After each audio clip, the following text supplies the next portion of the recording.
Jadi dalam kehidupan itu tidak akan berjalan sempurna seperti yang ingin kita rasakan.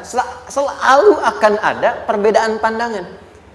Ya, bahkan dalam kehidupan rumah tangga saja, ya maaf ya, Anda misalnya seorang istri mau ke sini saja mungkin masih bisa beda pandangan warna apa untuk jilbab yang dipakai. Ya, dengan suami bisa berbeda.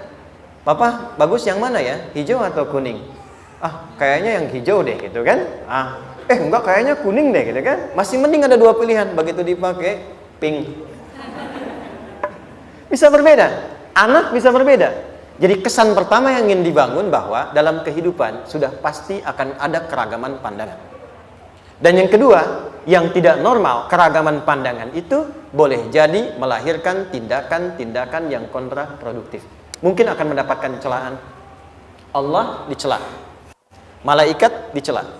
Rasul dicela, Nabi dicela, sahabat dicela, tabi'in dicela, ulama dicela. Kita siapa yang mungkin belum menjadi bagian dari orang-orang itu dan ingin bebas dari celaan? Itu mustahil. Jelas sampai sini? Jadi kalau mendapatkan celaan, berbahagialah, berarti kehidupan kita normal. Jelas? Pernah mendapatkan celaan dalam hidup? Halo? Pernah disoal oleh orang lain? Pernah direndahkan oleh orang lain? Nah, Allah tuh memberi kesan kepada kita, jangankan engkau, Rasul yang paling mulia saja pernah mendapati itu. Tapi bagaimana seni mendapatkan ketahanan sehingga dalam dicela pun tetap tenang. Dalam disoal pun tetap hatinya nyaman. Karena ketenangan itu yang membawa pikiran tenang dan tindakan yang terukur. Dan kadang-kadang ketenangan itu lebih penting bahkan dibandingkan dengan harta yang berlimpah. Seringkali saya berikan perbandingan dari sejak dulu kita belajar kan. Coba pilih mana? Saya yakin masih konsisten. Pilih mana? Kaya tapi gelisah atau miskin tapi tenang. Tidak boleh ada pilihan ketiga, saya tahu itu. Kaya tapi gelisah atau miskin tapi tenang. Pilih mana? Ya, saya tahu kan. Kaya tapi tenang. Oke, di fase ini wahyu belum turun. Nabi sudah ngajar, turun wahyu, turun al-ala, turun beberapa surah. Tiba-tiba ada masa jeda, wahyu belum turun. Sepekan belum turun, sebulan belum turun. Disitulah muncul seakan ada amunisi bagi orang-orang yang tidak senang dengan Nabi, tidak senang dengan ajakan Nabi pada kebaikan. Ini poin yang kedua. Kalau Anda berbuat baik, pasti ada tantangan. Ingat ya, kalau Anda berbuat baik, apapun itu, pasti ada tantangan. Yang menguji konsistensi kebaikan itu apakah serius untuk dilakukan atau tidak. Maka mulai muncul tuduhan.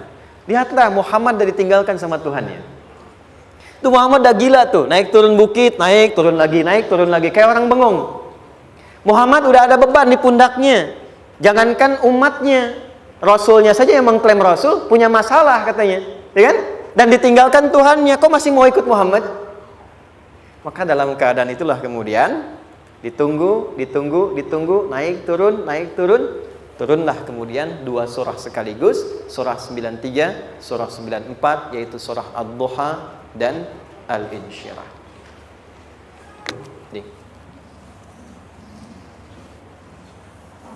Oke.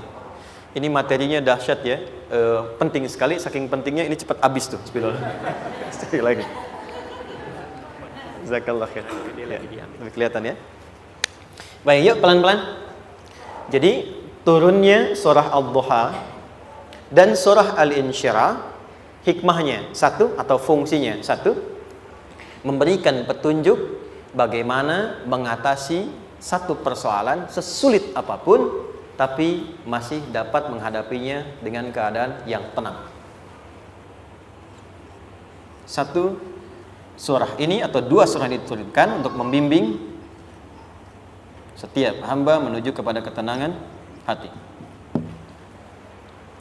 Dua, membangun kekuatan mental sehingga dalam situasi apapun dia tetap kuat mengatasi berbagai persoalan kehidupan. Nanti terapannya banyak, di bisnis ada. Nanti saya turunkan contohnya. Kadang-kadang ikut tender, sudah bagus, sudah menang, tapi proyeknya diambil orang. Ada yang begitu? Nanti ada ayatnya, ada. Nanti kita turunkan. Udah siap-siap, kan? Pengen melamar, ternyata keduluan orang, gitu kan? Udah siap-siap, pengen dapat ini, mau lulus, ternyata nilainya nggak seperti yang diharapkan. Muncul, ada, selalu ada demikian. Nanti kompleksitasnya banyak. Tapi dua surah ini kalau kita bisa kuasai artinya dengan baik, pahami dengan benar, maka akan ada sesuatu yang beda yang terasa dalam jiwa kita dan kesiapan mengatasi setiap persoalan dalam kehidupan. Yuk kita baca dulu ya supaya dapat keberkahannya dari dua surah ini. Saya bacakan, Anda ikuti ya. A'udzu billahi minasy syaithanir rajim.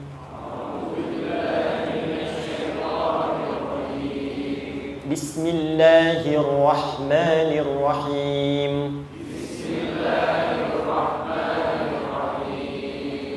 Wadduha والليل إذا سجى ما ودعك ربك وما قلى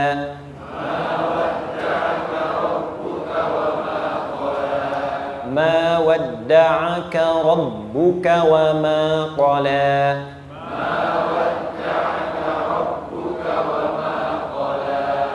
وللآخرة خير لك من الأولى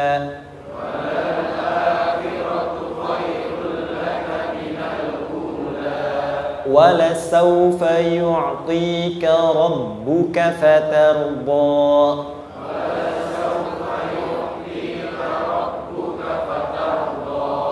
ألم يجدك يتيما فآوى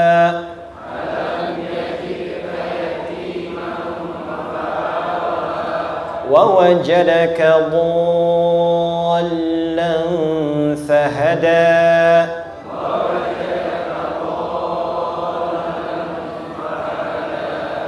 ووجدك عائلا فأغنى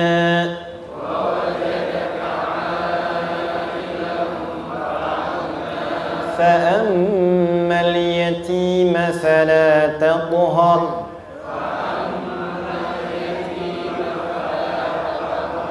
وأما السائل فلا تنهر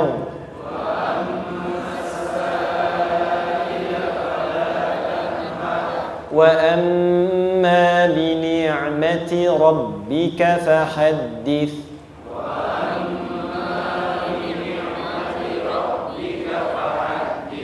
Baik, satu surah dulu, alhamdulillah. Izin saya bacakan tadi untuk diikuti supaya setidaknya kalau kita pulang dan ditanya bagaimana hidupmu engkau jalani, seperti apa engkau berinteraksi dengan Quran yang telah aku turunkan, maka kita pernah menjawab, ya Allah, kami pernah bacakan itu. Jangan pernah kita berkehidupan sampai wafat dan tidak pernah berinteraksi dengan Quran walaupun sekedar membacanya. Wadduha, aku bersumpah, setiap huruf waw yang berada di awal kalimat di satu surah itu makna utamanya berarti sumpah. Ya, qasam, sumpah. Seringkali diartikan demi, ya. Wal asri, demi masa. Wal fajri, demi waktu fajar. Wal laili, demi malam. Intinya sumpah.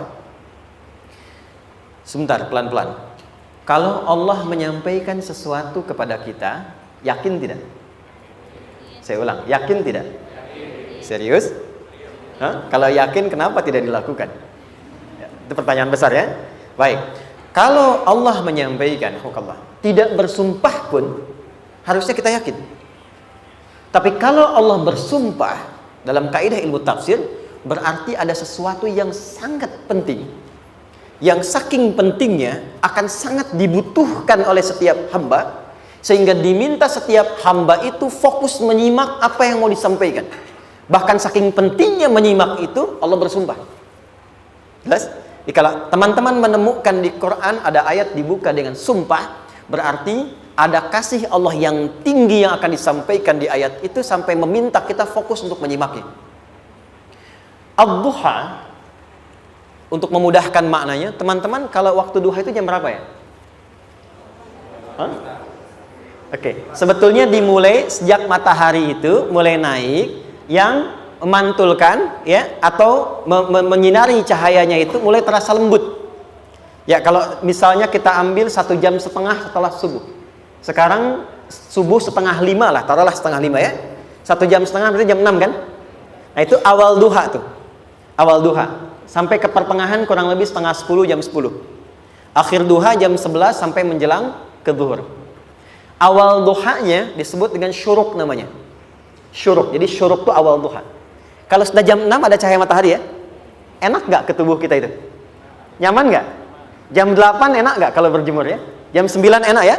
Nah, ini kata kiasan dalam bahasa Arab. Kalau kita merasakan sesuatu yang enak, nyaman, memberikan manfaat yang banyak, itu orang Arab sering memberikan kiasan dengan waktu-waktu tertentu. Di antaranya duha.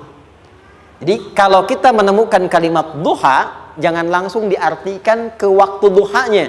Boleh jadi yang diinginkan adalah makna di balik itu, yaitu semua kenikmatan dan kenyamanan yang didapatkan.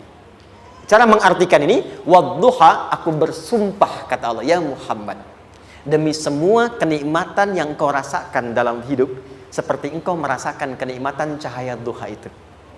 Jelas? Wal-laili idza saja, dan aku bersumpah, al-lail, lail itu apa? Malam. Baik, lail turunannya, layali jamaknya, lela, lili, lala, itu malam. Jadi kalau ada ibu leli, ibu malam-malam ya. Lail. Oke. Lail itu malam. Malam gelap nggak? Gelap. Tapi kalau gelapnya gulita, tidak ada cahayanya, gelap betul gitu. Gelap ya. Misalnya sedang kita dapati misalnya satu momentum padam lampu, padam semua, dan pas gerhana misalnya gelap sekali. Nah, itu bahasa Arabnya disebut dengan saja namanya. Ya, saja. Wal laili idza saja. Dan malam apabila telah gulita, zaman Nabi kan nggak ada lampu, ya, belum ada PLN, ya, dan seterusnya. Jadi gelapnya betul-betul gelap. Saya mau tanya sebentar, biasanya kalau situasi gelap itu mudah nggak menemukan benda tertentu? Melangkah mudah atau sulit? Tidak mudah untuk dilakukan kan? Dalam bahasa Arab, kalau kita ingin mengungkapkan satu kegamangan yang luar biasa, sampai kita merasakan gelap dan sulit melangkah. Bukan hanya karena nggak ada cahaya, mungkin karena ada pekerjaan tertentu yang menyulitkan, masalah tertentu yang menyulitkan, sehingga merasa seakan-akan kita tuh gelap. Makan nggak enak, melangkah susah. Pernah nggak merasakan situasi yang saking beratnya satu beban itu seakan-akan makan nggak mau, melangkahnya berat, ada vertigo, kadang-kadang pusing. Pernah merasakan itu? Itu bahasa Arabnya, wal-laili idza saja. Perhatikan kalimatnya, ya Muhammad sallallahu alaihi wasallam, aku bersumpah demi semua kebahagiaan dan kenikmatan yang engkau pernah raih, seperti merasakan kenikmatan cahaya duha. Dan mungkin persoalan hidup yang pelik yang membuat engkau merasakan kesulitan, seakan-akan merasa di suasana gelap yang gulita. Ma wadda'aka rabbuka wa ma qala. Tanamkan dalam jiwamu yang paling dalam, aku tidak akan pernah meninggalkanmu. Ada suami pulang dari pekerjaan, mendapati istri sedang termenung dan mengalir air matanya. Tiba-tiba suaminya datang mengatakan, hangat sekali pada istrinya, di sampingnya, membelainya dan mengatakan, "Ma, demi semua suka yang pernah kita lalui bersama, dan demi duka yang mengalirkan air matamu saat ini pun, tanamkan dalam hatimu yang paling dalam, Papa akan selalu bersama Mama dalam setiap situasi itu." Kira-kira para ibu merasakan itu bagaimana perasaannya? Masa sih? Tapi itu menarik loh. Menarik ya. Jadi kalau teman-teman ngaji surat Yusuf, di surat Yusuf itu laki-laki diilustrasikan dengan matahari, perempuan diilustrasikan dengan rembulan. Ya. Inni ra'aitu ahada asyara kaukaba wasyamsa wal qamara ra'aituhum li sajidin. Ayah, aku melihat bulan dan matahari serta 11 gemintang sujud hormat kepadaku. Jadi matahari diartikan itu sebagai laki-laki, suami, ayah. Kenapa disebut matahari? Diilustrasikannya, matahari itu kan menyengat dengan kuat. Kalau kita menjemur, mengeringkan pakaian, melindungi. Tipikal suami itu melindungi. Ada yang ganggu istri, sengat dengan kuat. Ada air mata yang mengalir, hei, keringkan itu sehingga tidak larut air mata mengalir di pipinya. Itu matahari. Sebaliknya rembulan. Rembulan itu kan enak dipandang, bukan bulannya ya, bukan bulannya. Kalau bulannya kan desainnya nggak sempurna baik terlihat, tapi cahaya rembulannya. tampil dengan indah, tampil dengan baik, enak dipandang, menenangkan, dan tidak tertukar. Jangan sampai ada istri jadi matahari, suami jadi rembulan. Jelas ya? Dengan kekuatan bulan aku menghukummu, ya kan? Itu salah. Oke. Tahan sampai sini, tahan. Lihat baik-baik. Saya berhenti sampai sini dulu. Kalau di Quran ada ayat menyebutkan, tidak spesifik orang yang disebutkan dan kapan kejadiannya, maka peristiwa itu akan terjadi dan dialami oleh kemungkinan generasi berbeda di setiap masa dengan tokoh berbeda tapi perasaan yang serupa. Sebaliknya, kalau disebutkan namanya, jelas identitasnya, kapan kejadiannya, maka peristiwa itu hanya akan menimpa orang tersebut dan tidak akan dialami lagi orang lain setelahnya. Saya tanya dulu yang akhwat, yang perempuan, kenal Maryam? Kenal, bagus. Kenal di mana? Maryam anaknya Imran, mengandung, melahirkan Isa alaihissalam, Yesus Mesias, tanpa disentuh laki-laki manapun. Dan di Quran identitasnya disebutkan langsung, Maryam binti Imran, wa Maryam ibnata Imran. Ini menunjukkan kesan bahwa yang mengandung dan melahirkan tanpa disentuh laki-laki manapun, itu hanya Maryam anaknya Imran. Ingat ya, mengandung, melahirkan tanpa disentuh laki-laki manapun. Bukan mengandung, melahirkan tanpa suami, kalau itu banyak dia. Ya, mengandung, melahirkan tanpa disentuh laki-laki manapun. Hanya Maryam binti Imran. Tapi kalau nggak disebutkan siapa orangnya, kapan kejadiannya, tidak detail disebutkan, ini artinya situasi itu akan dialami kembali oleh orang di masa depan dengan generasi yang berbeda tapi substansi yang sama. Pertanyaannya, pernahkah kita mengalami situasi yang sulit sampai seakan merasa gelap? Nah, baik, maka adab yang pertama, jika mengalami situasi seberat apapun dalam berkehidupan, maka dekati Allah Subhanahu wa ta'ala. Ini awalnya, dekati Allah. Apalagi kalau ada yang mengatakan ini nggak mungkin, ini nggak akan terjadi, ini nggak bisa. Kalau sudah ada tanda seperti itu tanda langsung dari Allah supaya Anda diminta langsung mendekat kepada Allah dan tinggalkan semua makhluk. Karena Allah hanya akan mengabulkan langsung kepada Anda tanpa perantara siapapun. Itu yang terjadi pada Nabi Zakaria. Ini nggak mungkin, ini mustahil. Maka beliau langsung memohon kepada Allah dan langsung menyebutkan, ya Allah, saya minta darimu saja, tidak dari yang lain. Maka dikabulkan seketika. Jadi yang pertama, jika punya kesulitan sebesar apapun, seberat apapun, cepat dekati Allah. Maka di situ akan dijawab langsung oleh Allah, ma wadda'aka rabbuka wa ma qala. Hambaku, sepanjang engkau mendekat kepadaku, maka yakinkan dalam dirimu, situasi apapun yang kau rasakan, aku tidak akan pernah meninggalkanmu. Sudah? Satu? Paham sampai sini? Oke. Pelan-pelan ya. Saya belum bicara caranya. Saya baru bicara di awal motivasinya. Dekati Allah dulu, nanti caranya didetilkan di surah Al-Insyirah. Teruskan. Ma wadda'aka rabbuka wa ma qala. Walal akhiratu khairul laka minal. Perhatikan. Hei, seberat-berat bebanmu saat ini, ingat, satu saat akan tuntas. Dan ini pun ujian. Kalau sudah meninggal, gak ada ujian lagi. Dan nanti kehidupan yang sekarang, apapun yang kau pertentangkan, perdebatkan, perselisihkan, itu semua akan ditinggalkan. Jadi ternyata Allah mengungkap hakikat kehidupan dunia. Apapun yang diperselisihkan, tuh unik ya. Orang berselisih pada yang akan ditinggalkan. Aneh nggak? Ada orang berebut makanan, kan? Rebutan sampai berkelahi dan sebagainya. Pada akhirnya makanan yang diperebutkan itu pun akan ditinggalkan. Yang ini meninggal, itu meninggal. Jadi memperebutkan sesuatu yang pada akhirnya akan berakhir. Kata Allah, Allah sampaikan, jika Anda mengalami situasi, sesuatu yang mungkin membuat berat, tanamkan pada jiwa kita, hei, yang aku kejar-kejar ini, boleh jadi aku akan tinggalkan juga. Kenapa aku harus menangisi dan larut pada sesuatu yang tidak abadi? Maka Allah hibur kita dengan mengatakan, kamu tenangkan diri dulu. Semua yang kamu pikirkan sampai membuat kamu berat begini, pada akhirnya kamu tinggalkan. Dan yang abadi itu akhirat. Walal akhiratu khairul laka minal. Dua, pelan-pelan sikapi setiap masalah dengan proporsional. Jangan terlalu larut dalam sesuatu. Dapat job satu, pengen, udah siap, kontraknya besar, tiba-tiba hilang. Dipikirin, Anda mikirkan itu pun nggak akan balik. Proporsional aja dulu. Ya, nanti caranya akan turun nanti di alim syirah. Tenangkan diri dulu. Prasangka baik kepada Allah Subhanahu wa taala. Boleh jadi apa yang Allah ingin berikan sebagai pendahuluan sekarang belum sampai kepada kita karena Allah menyiapkan yang lebih baik di balik itu.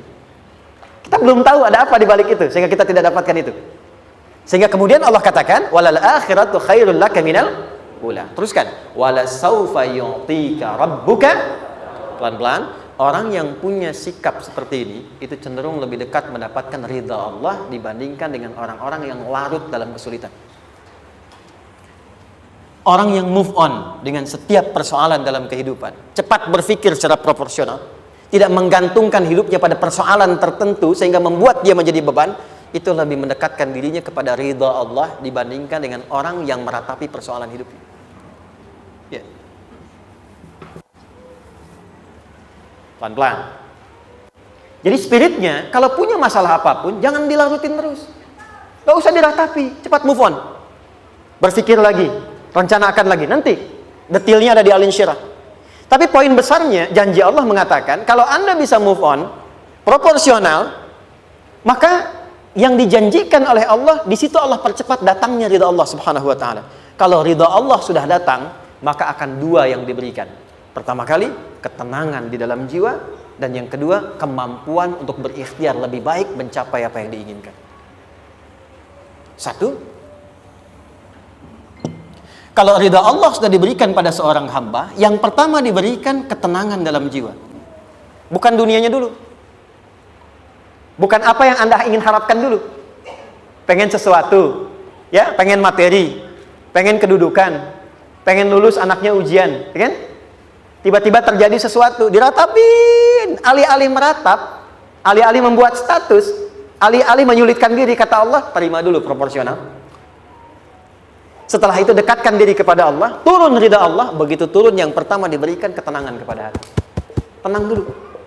Kalau sudah tenang, nanti dibimbing menyelesaikan apa yang sedang dihadapi itu. Itu poin yang ketiga. Pelan-pelan. 4. Kita masuk ke detail sekarang. Perhatikan baik-baik. Ini yang paling menarik. Alam yajidka yatiman fa'awa. Muhammad SAW, bukankah dulu engkau yatim? Punya banyak masalah? Aku selesaikan juga. Ayahmu meninggal sebelum lahir, ada ibu. Ibu meninggal, ada kakek. Kakek meninggal, ada paman. Ya kan? Ada teman yang menemani Sayyidah Khadijah. Teman yang setia. Semua kebutuhan tersedia. Artinya Pak, perhatikan baik-baik. Kalau Anda punya masalah sekarang, jangan sampai melupakan yang dulu-dulu pun pernah tuntas Allah selesaikan. Jadi kalau sekarang sedang punya persoalan, jangan sampai satu masalah ini membuat Anda kehilangan harapan dan kehidupan. Sementara Anda sadar, dulu pun banyak masalah kok selesai juga. Kenapa dengan yang satu ini kita harus jatuh? Sekarang usia berapa? 20, 30, 40, 50. Sekarang usia 50 tahun, ada masalah, baru 5 menit datang sudah merasa jatuh. Yang 50 tahun ke belakang yang banyak selesai itu kita nilai atau tidak? Maka kata Allah, seperti yang dulu pernah aku selesaikan ribuan masalah itu, yang sekarang pun mudah aku tuntaskan. Jelas? Nah, secara psikologi, orang-orang yang selalu bertindak seperti itu akan selalu punya harapan lebih tinggi untuk menyelesaikan persoalannya. Jadi kalau sedang punya masalah, pikirkan yang dulu juga selesai, masa yang sekarang nggak selesai. Itu prinsipnya. Secara psikologis demikian. Jelas ya? Oke. Wa wajadaka dhallan fahada. Muhammad, dulu engkau pernah mengalami melihat masyarakat banyak berbuat yang tidak baik, aku berikan petunjuk. Kuncinya fahada di situ. Orang yang punya motivasi kuat dan keyakinan untuk bisa menyelesaikan persoalannya, maka dia akan lebih cepat mendapatkan petunjuk Allah untuk mendapatkan solusi terbaik. Ada sini. Saya agak cepat ya, mohon izin.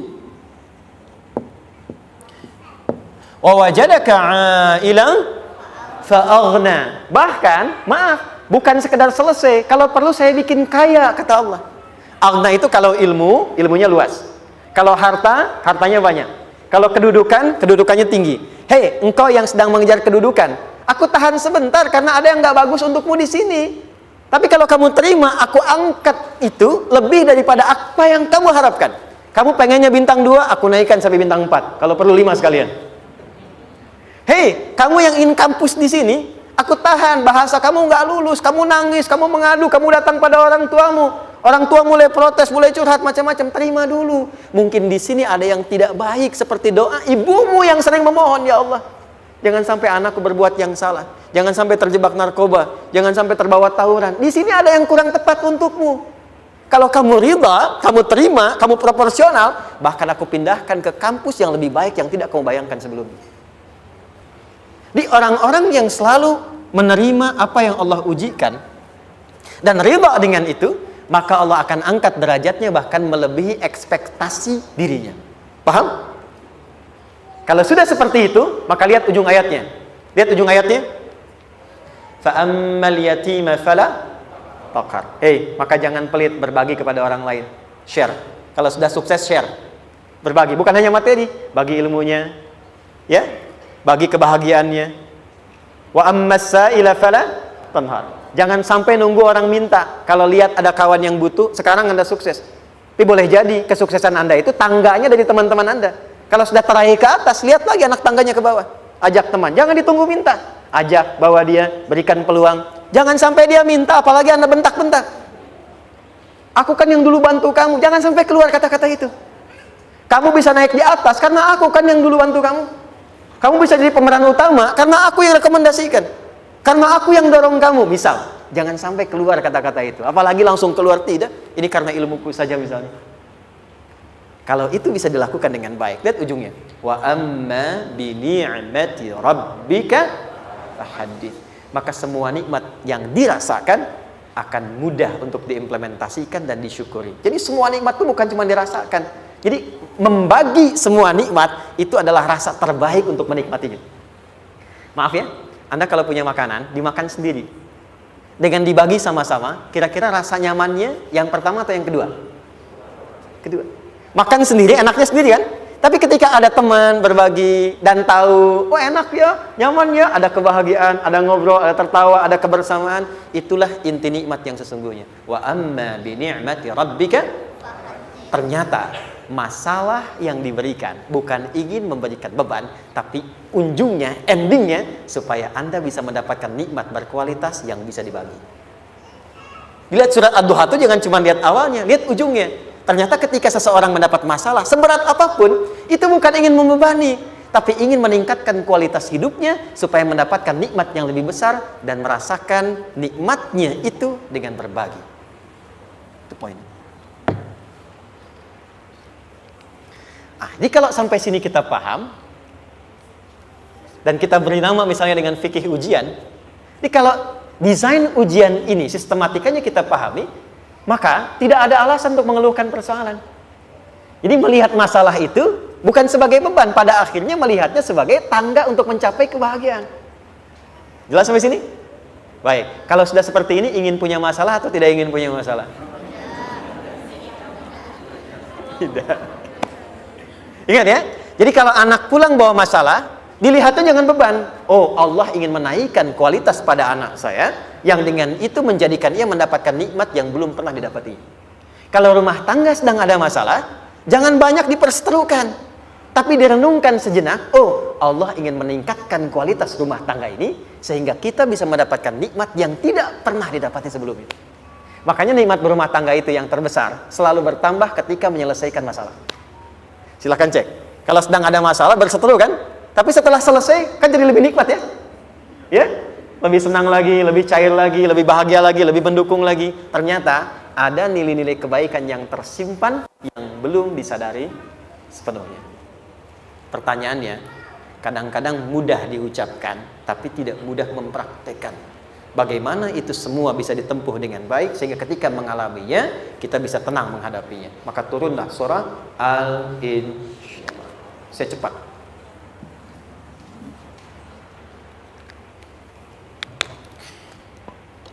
Teman-teman, ini apa? Kelas ya? Baik, pelan-pelan sedikit. Kira-kira volumenya besar kecil? Kecil ya? Baik. Kalau saya bandingkan dengan gayung, volumenya besar mana? Gayung ya? Baik. Kalau ini saya perlebar, sehingga bisa memasukkan apapun ke dalamnya, itu bahasa Arabnya disebut dengan insyirah namanya. Jelas? Meluaskan sesuatu sehingga terlihat lapang, sehingga memudahkan setiap hal masuk ke dalamnya. Itu insyirah namanya. Surah ini diberi nama dengan surah Al-Insyirah, yang berarti sesuatu yang lapang, yang tenang, yang nyaman. Yang diharapkan dengan keadaan hati yang lapang, nyaman, tenang itu, segala persoalan yang dihadapi dalam kehidupan akan mudah diterima dan tidak berdampak besar dalam menyikapinya. Maka bagaimana kemudian Allah memberikan turunan-turunan petunjuk supaya apa yang diharapkan ini bisa tercapai? Satu, izin mengilustrasikan. Saya kasih cerita sebentar. Ada seorang anak muda, kisah ini sangat viral, hampir setiap kita bisa mendapatinya. Datang kepada seorang kakek tua di sisi danau yang jernih sekali airnya. Dia berkeluh kesah tentang persoalannya. Dia katakan, saya punya masalah begini. Berat sekali terasanya. Kakek itu kemudian permisi, dia hanya membawa 2 genggam garam. Kemudian beliau bawa 1 gelas, ilustrasinya seperti ini. Dimasukkanlah kemudian garam itu ke gelas itu. Lalu diambil 1 gelas air yang jernih tadi dengan garam segenggam. Kata beliau, minum. Pemuda itu mengatakan, wah asin, minum aja dulu. Lalu ketika diminum, langsung ditumpahkan. Dia muntahkan, asin katanya. Lalu setelah itu kakek yang tadi melepaskan segenggam sisanya, dilempar ke danau tadi yang luas. Lalu diambil lagi dengan gelas yang sama. Sekarang minum. Bagaimana rasanya? Segar, enak, nyaman. Itulah hatimu. Kalau hatimu sempit sesempit gelas ini, maka masalah sekecil apapun akan selalu menghadirkan kesulitan seperti engkau menelan garam tadi. Tapi kalau hatimu luas, sebesar apapun masalah, tidak akan pernah berdampak pada dirimu kecuali engkau mampu menyusun rencana untuk mengatasinya.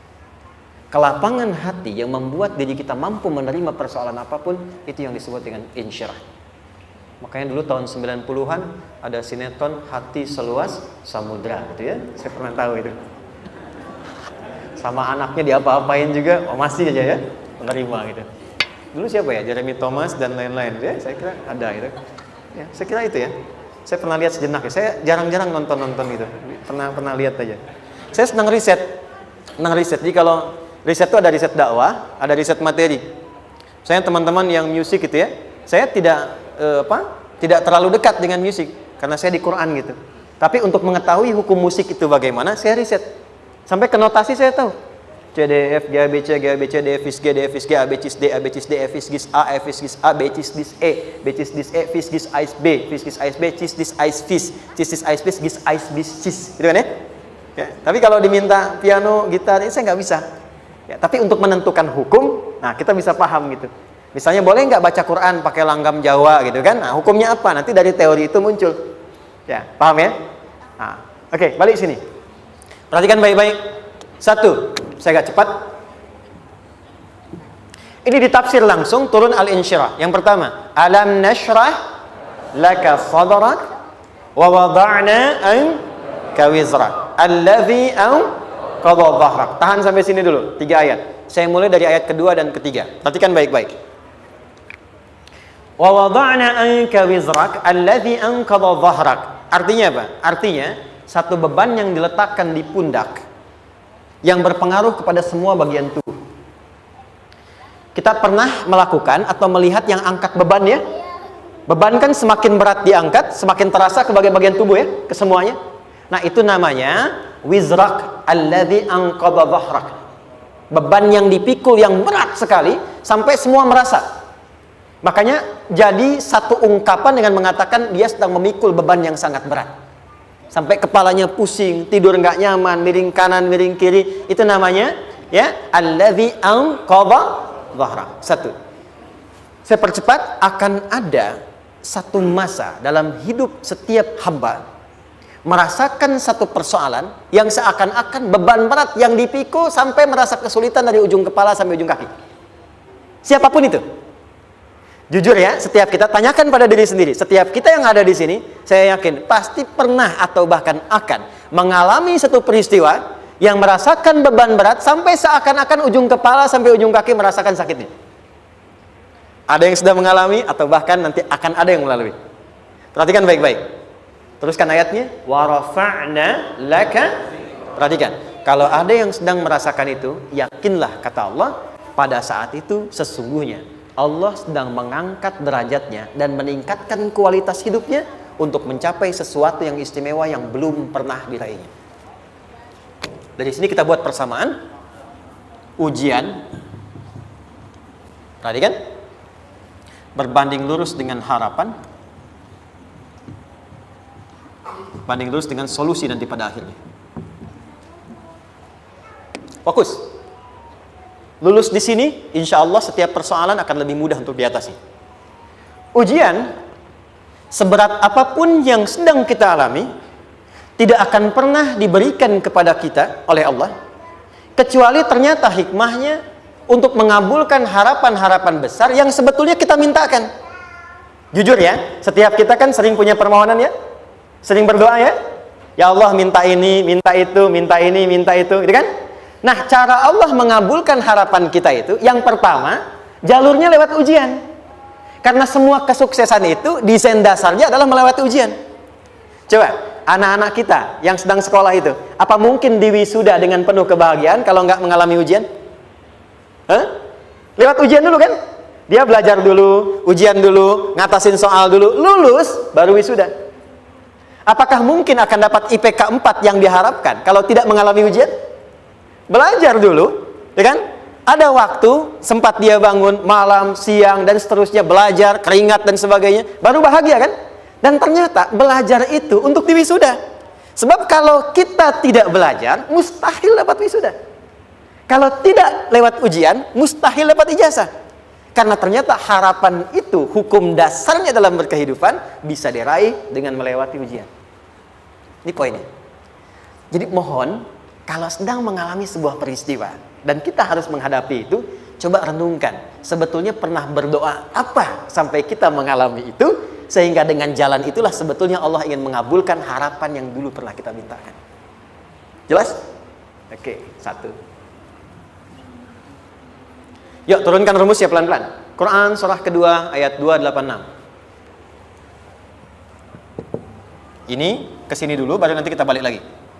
2 Al-Baqarah ayat 286. La yukallifullahu nafsan illa usaha. Tahan sampai sini. Lihat baik-baik. Hukum yang pertama. Hukum pertama. Allah tidak mungkin menguji seorang hamba di luar batas kemampuannya. Jadi kaidah yang pertama tadi, kalau kita sedang diuji, sebetulnya ada harapan dan doa yang pernah kita mohonkan dan Allah ingin mengabulkan itu, jalan pertamanya adalah ujian. Tapi adilnya Allah, tidak akan pernah kita diuji kecuali sesuai dengan kemampuan kita. Jadi kalau nggak mampu, nggak mungkin diberikan ujian. Ingat ya, kalau tidak mampu, tidak mungkin diberikan ujian. Artinya harapan yang kita mohonkan pun akan sesuai dengan kemampuan kita. Jadi kalau kita minta sesuatu nggak mungkin bisa menggunakannya, nggak akan dikasih. Nah, balik ke sini untuk memberikan ketenangan kepada hati kita. Kalau sedang menerima persoalan, setelah kita mengatakan, oh ini mungkin ada harapan yang ingin saya dapatkan, jalannya lewat sini. Untuk memberikan ketenangan kepada hati, begitu persoalannya tiba, langsung katakan pada diri kita, saya pasti bisa menjalaninya. Mustahil saya diuji kalau nggak mampu menjalaninya. Itu bahasa singkatnya. Ingat ya? Kalau ingin mudah menyelesaikan persoalan, kata Quran, setiap ada ujian, langsung katakan pada hati kita, insya Allah bisa. Nggak mungkin saya diuji kalau saya nggak sanggup. Jelas? Dan tanamkan itu pada hati yang paling dalam. Ini nggak mudah. Kalau cuma disimpan di pikiran, jadi beban. Tapi kalau Anda tanamkan dalam hati, seberat apapun masalahnya, pasti saya sanggup, pasti saya bisa. Pernah lihat dulu ada acara 90-an Benteng Hattori? Oke? Benteng Takeshi ya? Takeshi ya, gitu kan? Artinya kan bisa jawab ya. Saya tahu Ninja Hattori mendaki gunung, lewati lembah, ya tahu ya. Son Goku, Son Gohan, saya tahu itu. Son Goku, Kamehameha, Piccolo itu, yang nulisnya Suzuki Watanabe, saya tahu itu. Benteng Hattori, balik lagi ya. Benteng Takeshi ya. Puncaknya kan main pakai itu kan, pakai tank ya dan sebagainya. Tapi pernah ingat gak satu episodenya itu? Begitu akan bertarung, kan selalu ada motivator di sampingnya itu mengatakan, ayo, kamu bisa, gitu kan? Wah, namanya. Dia nggak ngaji Quran tuh. Kita punya ayatnya. Pernah nggak? Buka lagi ya dulu ya. Oke. Korea, kenapa bisa nyusul Jepang? Salah satunya, waktu Jepang itu maju, setiap di Korea itu ditanamkan dari mulai anak-anak TK-nya. Kita harus lebih daripada Jepang. Sejak anak-anaknya TK. Itu ditanamkan betul. Kita bisa, kita dari TK. Sehingga ketika di sana bikin Honda, sini Hyundai. Hyundai kan dibacanya Hyundai, ya kan? Sana Honda, sini Hyundai gitu. Di apapun yang dibuat Jepang, Korea harus lebih unggul. Itu ditanamkan dari awal. Bisa. Kita itu sekarang punya ayatnya. Jadi kalau sedang punya masalah seberat apapun, katakan pada diri kita, insya Allah bisa. Gak mungkin diuji kalau nggak sanggup. Bisa insya Allah. Bisa. Kenapa mah? Bisa. Jelas? Oke. Sudah di situ teruskan. Lanjutkan. Warafa'na laka dzikra. Teruskan. Fa inna ma'al usri. Nah, ini poin terbesarnya. Fa inna ma'al usri yusra. Fa huruf yang menunjukkan sesuatu berlangsung dengan cepat. Inna di ilmu nahwunya berbunyi begini, di gramatikal bahasa Arab. Harfu nasbin wa taukidin. Tansibul isma wa tarfa'ul khabara. Mabniyun 'alal fathi la mahalla lahu min al-i'rabi. Paham? Tidak. Inna huruf yang digunakan untuk menguatkan informasi agar ditancapkan ke dalam hati sekuat-kuatnya dan jangan pernah ragu. Jadi kalau orang Arab itu nancapkan tongkat begini dan kuat, tidak goyah, itu nasab namanya. Nasabar rajula asahu fil ardi. Inna ini harfu nasab. Jadi kalau ada di Quran dibuka informasinya dengan inna, maksudnya begini, hei, tancapkan informasi dalam hatimu dengan kuat, jangan pernah ragu. Yakinkan pada dirimu. Apa yang harus diyakinkan? Ma'al usri yusra. Inna ma'al usri yusra. Usrun sama dengan yusrun. Lari ke sini. Oke. Apa artinya usrun? Sulit. Oke. Sulit itu ada dua. Ada sa'bun, ada usrun. Kalau kesulitan yang relatif, kata si A sulit, si B mudah, itu sa'bun namanya. Contoh, kata si fulan, bahasa Jepang susah. Padahal kata yang lain tidak. Saya ke Jepang, anak-anak kecil begini bisa bahasa Jepang, gitu kan? Bagi mereka mudah, gitu kan? Saking mudahnya gitu. Watashiwa, gitu. Anak-anak kecil, bagi mereka mudah, bagi kita belum tentu. Itu sa'bun. Inna lughatal yabaniyah sa'bah. Relatif. Tapi kalau kesulitan yang sifatnya mutlak, semua orang mengatakan sulit. Maaf, bawa mobil, sulit atau mudah? Bukan mengendarai ya, bawa mobil, bawa. Sulit ya? Sulit ya? Baik, sepakat sulit semuanya.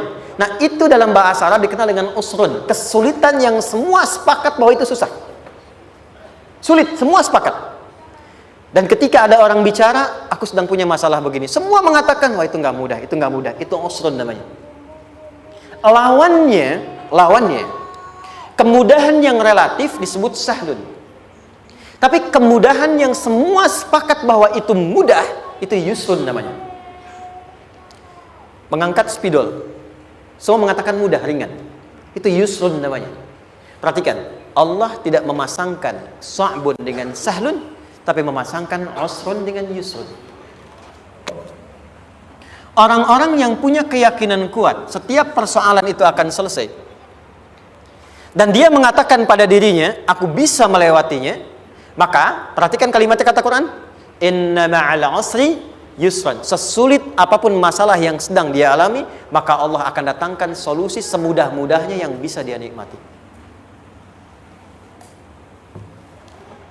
Dengan kata lain, kalau kita bawa ke bahasa psikologi, kalau sedang menghadapi persoalan seberat apapun, selain kita mengatakan, ini pasti bisa saya lalui, saya insya Allah sanggup mengatasinya, katakan pada diri kita, ini pasti selesai.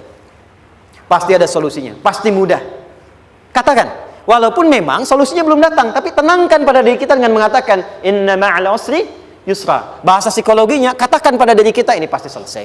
Nggak mungkin nggak selesai, pasti ada solusinya, pasti mudah.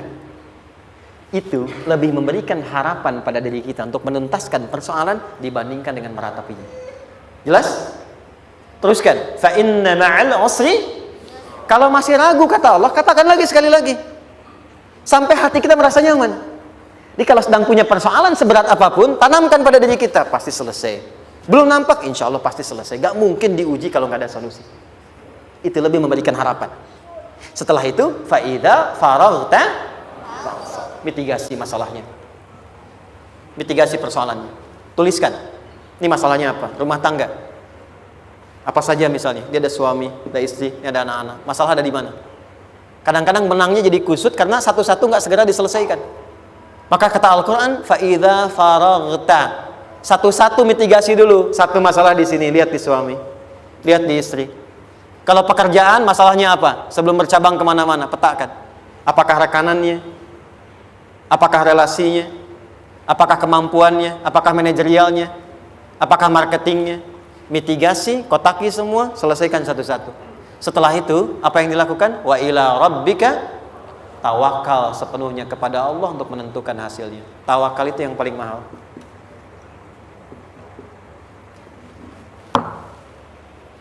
Anda kalau nggak punya kepasrahan, stres. Karena selalu memikirkan apa yang mau dikerjakan dan selalu orientasi pada hasil. Kita punya tawakal. Kalau kita mampu menyerahkan sesuatu, gini, di sini ada orang yang paling jago misalnya main basket. Ada pertandingan basket. Begitu dibuka, udah tim musyawarah serahkan aja pada si fulan. Kan? Dia yang paling jago, dia. Bukankah dengan menyerahkan itu bukan hanya kita berikan sebuah tugas, ya kan? Tapi dengan itu ada kelapangan tersendiri kan? Yakinlah sukses, ini paling hebat. Pernah ada perasaan gitu? Sekarang, siapa yang paling mampu menguasai? Siapa yang paling hebat menyelesaikan segala hal? Siapa yang punya segalanya? Bukankah Allah? Orang-orang yang punya tingkat tawakal yang tinggi, maka satu, dia akan lebih stabil keadaan mentalnya dan tidak akan pernah gelisah dengan kekecewaan. Nggak ada kecewa. Karena tawakal itu kalau sudah kepasrahan pasti menerima hasil. Kalau sudah tawakal, terserah Allah tetapkan apa saja. Mau dapat sekarang, dapat besok, dapat nanti. Puncak yang paling tinggi, tugasmu hanya berikhtiar semampu yang bisa dilakukan. Selanjutnya, biarkan Allah menetapkan apa yang menjadi bagian dari maslahat kehidupan kita. Saya tutup. Cara Allah menjawab harapan kita ada 3. 1. Memberi langsung apa yang kita mintakan.